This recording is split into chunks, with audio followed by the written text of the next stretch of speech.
Hello and welcome to Prairie Pulse. Coming up a little bit later in the show, we'll hear music from Dillon Spurlin, singer-songwriter originally from Detroit Lakes, Minnesota. But first, our guest joining us today is the Communications and Development Director of the Central Dakota Humane Society, Cameo Skager. Cameo, thanks for joining us today. Thanks for having me. Well, as we get started, tell the folks a little bit about yourself and maybe your background, maybe where you're originally from. Sure. Well, I'm originally from Mandan, born and raised there, and got my education in Bismarck at the University of Mary. I've always been an animal lover, and I was a longtime volunteer and board member at Central Dakota Humane Society for about 20 years. And after 20, I don't even know anymore, the time goes so fast, but 23, 4 years, I became an employee, and now I've worked there. Okay. Well, so tell us, I guess, what is the Central Dakota Humane Society? Right. Yeah. So we're an animal shelter, a rescue and animal shelter. We're located about 3 miles north of Mandan on Highway 1806. And yeah, we rescue animals, we rehab them, give them medical care, and then we rehome them with loving families. Well, most people think humane societies are dogs and cats. Is that what animals do you take in? Right. So we deal with dogs and cats. We do have a resident macaw who lives in our lobby that hangs out with us. But other than that, we just do dogs and cats. Okay. Tell us about the history of the society. Sure. Well, it was originally formed in 1960. There was a group of people in Bismarck who were animal lovers, and they just wanted to do something to help the stray or unwanted animals. So they got together, and originally what it was sort of like a matchmaking system where people who wanted to relinquish their animal would call the office number, and then that office person would keep a list.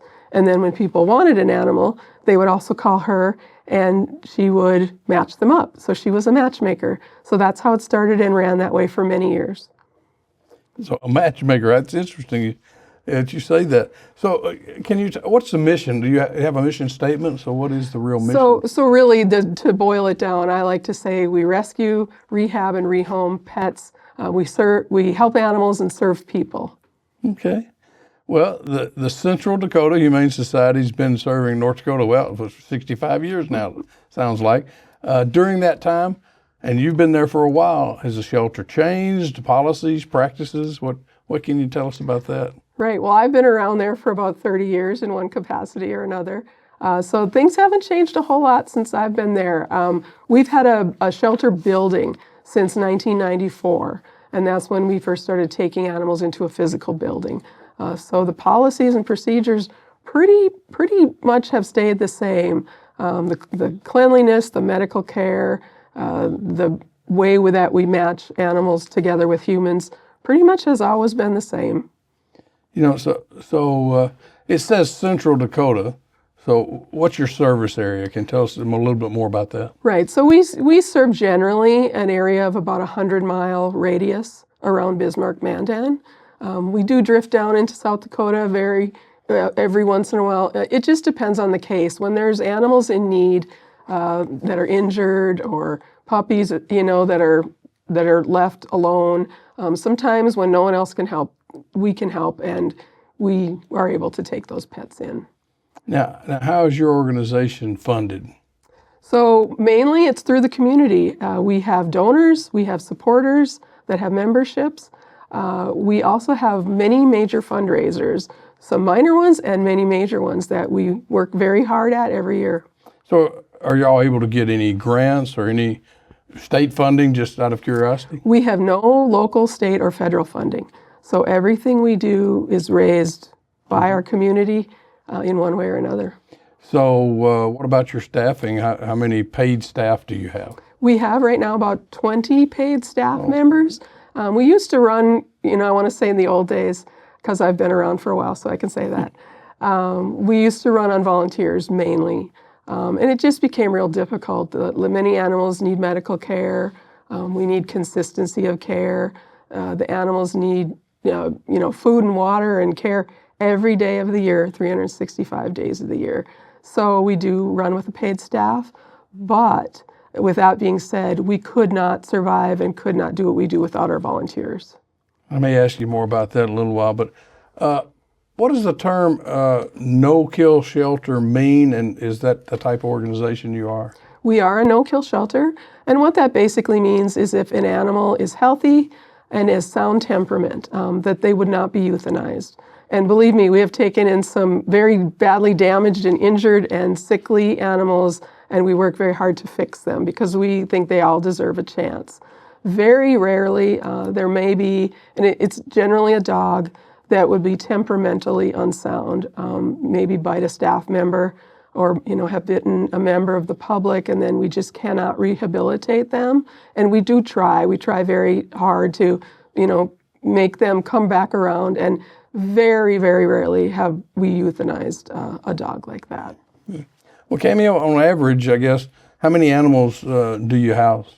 So we house about 40 dogs and between 60 and 80 cats and kittens at any given time. We also probably have a dozen foster kittens with mamas in foster homes. Mm-hmm. It's a lot of animals to feed every day. Can you tell us more, a little bit more in depth about the services the Humane Society provides? Right, so our main service is to be a home for rescued animals and to rehabilitate and rehome them. But we also have some community services that we offer. We have a program we call Buddy's Bowl, and it is providing food to animals in need. We say we're filling the dishes of animals in need. So we work with several community organizations who are human aid organizations, and we deliver donated and discounted food that we get discounted to those organizations, and they distribute to people who need it. Now, we already talked about your funding, and of course, this question would, how would your organization fund services like spade and neutering, or do you work that out with the person adopting or taking the animal? What do you do? Right. So every animal that leaves our facility, and this has been a policy since the beginning, must be spayed or neutered. So they won't leave our facility without being spayed or neutered. So that is actually a part of the adoption fee. When someone adopts from us, that's just part of the fee, and we fundraise for that. We work to raise the money to make sure that that can be covered. Well, now your Humane Society is Central Dakota, but obviously there's Humane Societies in a lot of regions. Are they all pretty much similar, or can you talk about that at all? In our area, there is Central Dakota Humane Society, and there's also several rescues. And those rescues mainly have foster-based care, so they house their animals in foster homes. We don't generally do that. We have a physical facility that people are welcome to come and visit with our staff to help make that match. We think that's one great part of having a physical facility. All the rescues and shelters that I know in our area are wonderful. They all do a great job, and it seems like their services are needed more and more every day, and that it just never stops. So why donate to an animal organization versus maybe a human organization? Right. Well, we get that question fairly often, and we like to say, we're helping animals, but we're also serving people. Every animal that comes into our shelter had a person attached to it at some time. So, and every animal that leaves our shelter has a person that's adopting it, and it's making their family whole. There's so many things that animals do for humans. They lower your blood pressure, they make you feel better, they make you get up off the couch and go for a walk. So we do feel great that we're helping animals, and by proxy, we're also helping people. And to be honest, I think many of our supporters are generous and also support other human organizations also. Yeah. Well, you talked about volunteers, so let's turn to that now.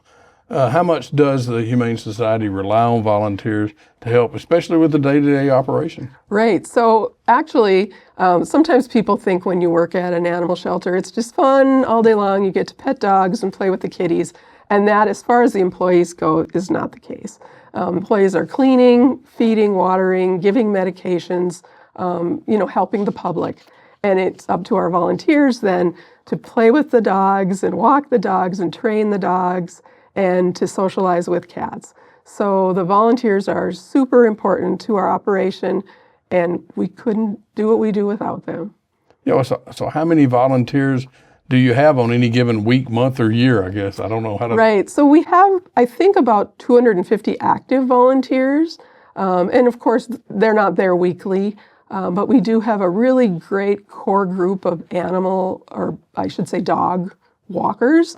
They socialize the dogs, they walk them, exercise them, they help with some training activities.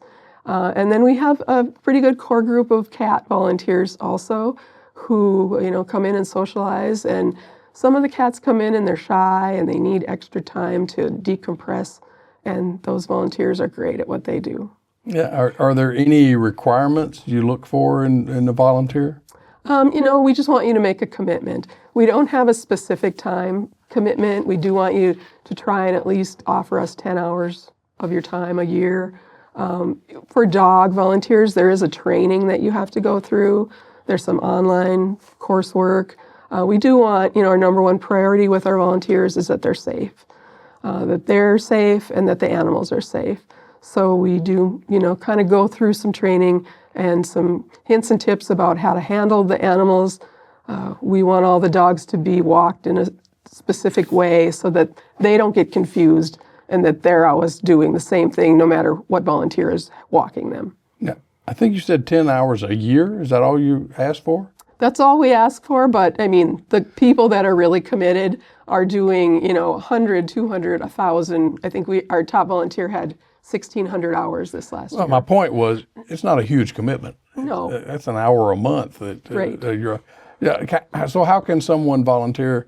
So that they just have to contact you and make application to be one, or what? Sure, yeah, we have an application on our website, actually, and we have a volunteer coordinator, and she's responsible for, talking with the volunteer, finding out where their interests are, what their skill set is. And, to be clear, we don't only have animal volunteers, we also have people that help at our fundraising events. Sometimes we have people that have a favorite event, like our rummage sale, and they only help at that event, but they do it every year, and they're very involved, and they love what they're doing. Mm-hmm. Now, across the country, many shelters talk about overcrowding. Do you have an issue with that? We don't really have an issue with that. We get phone calls every day that we have to say no to, which is, sad and unfortunate. But because we are no-kill, we don't euthanize for space. We have to maintain a consistency of care, so we can only have a certain number of animals for the number of staff and cleaning, abilities and feeding abilities that we have. So we really can't have kennels stacked, around in places that they weren't meant to be for the safety of the people and the safety and health of the pets. Well, I think you told me 40 dogs and 60 to 80 cats. Is that your capacity? Mm-hmm. So you're pretty much full all the time? We're full all the time. If it's basically one in or one out and one in. Yeah. Okay. All right. So talk about what are some of the reasons and causes for overcrowding in shelters? So there's really one main cause, and that is the lack of spaying and neutering. If people would all spay and neuter their pets, there would not be the accidental litters of kittens and accidental litters of dogs happening, and that would, we like to think that would take care of the bulk of the problem. Yeah. What about backyard breeders and puppy mills that probably we've all heard about? How do they contribute to some of this overcrowding? There absolutely is too much breeding of certain breeds. In North Dakota, in the last maybe decade, I would say, we see a lot of pit bulls, we see a lot of German shepherds, and there's just too many of them. So there are absolutely reputable breeders that breed these same dogs and breed other breed dogs. So I don't want to denigrate them at all. I want to make sure that if people are looking for a specific breed, there are ways to find them from a reputable breeder, and there's things to look for. But yeah, as we would call them, backyard breeders absolutely contribute to this overpopulation and, frankly, the sickness and death of animals. Yeah. Well, you said spade and neutering is probably the biggest thing, but can the public do anything else to help reduce the overcrowding in shelters? I mean, just take responsibility for your pets. We want to educate, and that's part of what we do is we educate about responsible pet care. You know, if you're gonna adopt a cat or a dog, it is a lifetime commitment.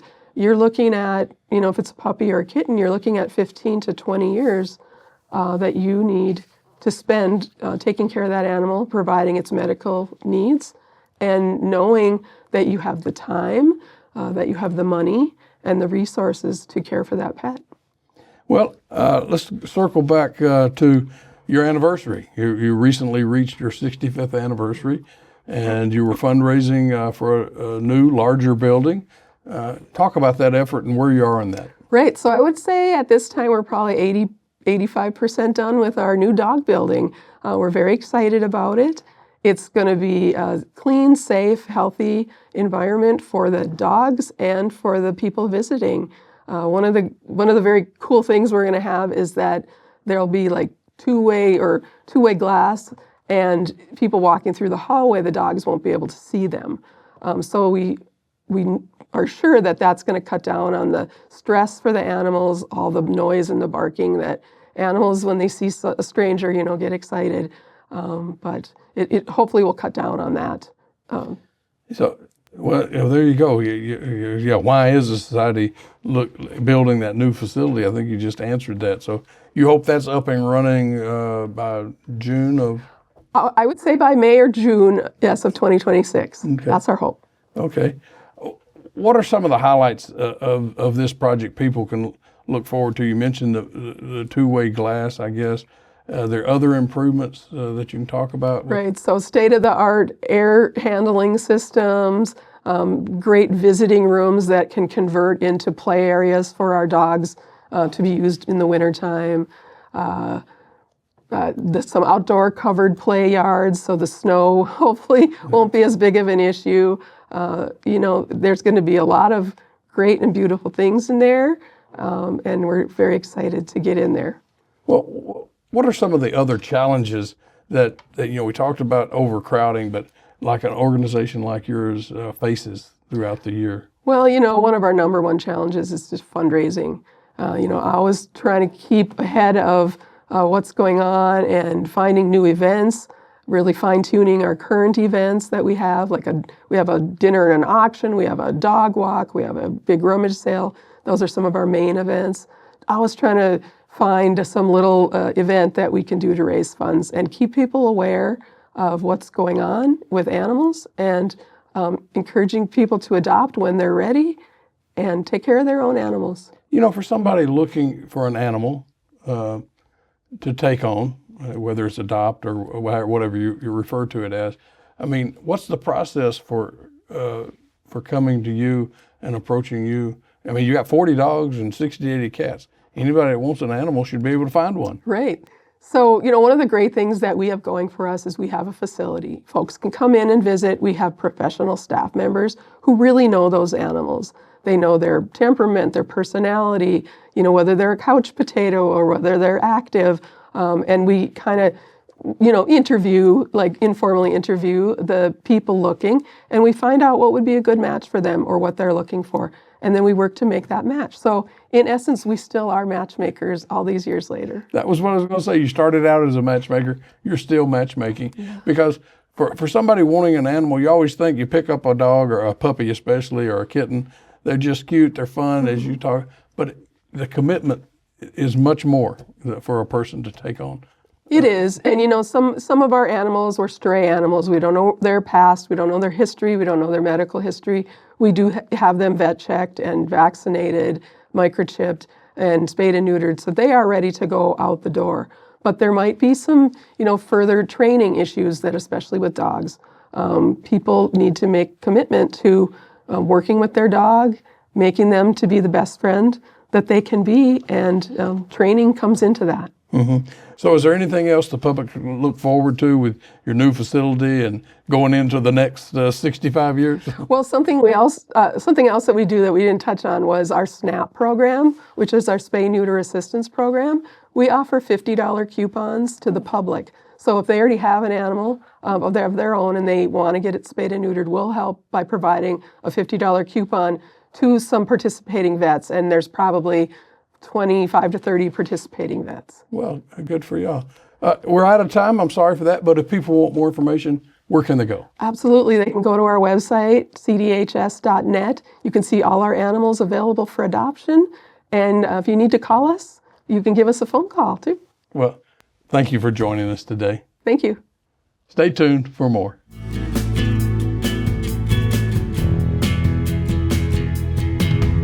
Dillon Spurlin, originally from Detroit Lakes, Minnesota, is a classically trained solo-acoustic musician who writes and performs his own unique style of easy-listening music.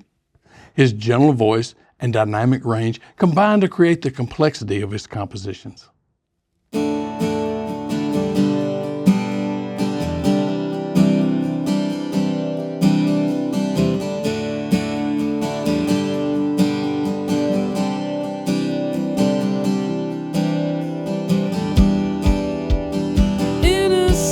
Departed. It started a long time ago.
Desperate times call for desperate measures. All my life I've been chasing pleasures. I want more than these earthly measures. Desperate times call for desperate pleasures.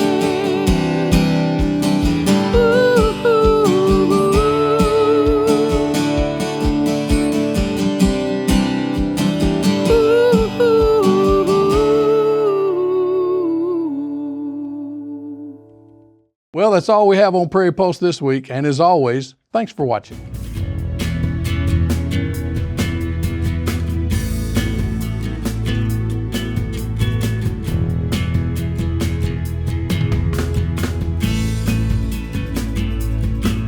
Funded by the Minnesota Arts and Cultural Heritage Fund, with money from the vote of the people of Minnesota on November 4th, 2008. And by the members of Prairie Public.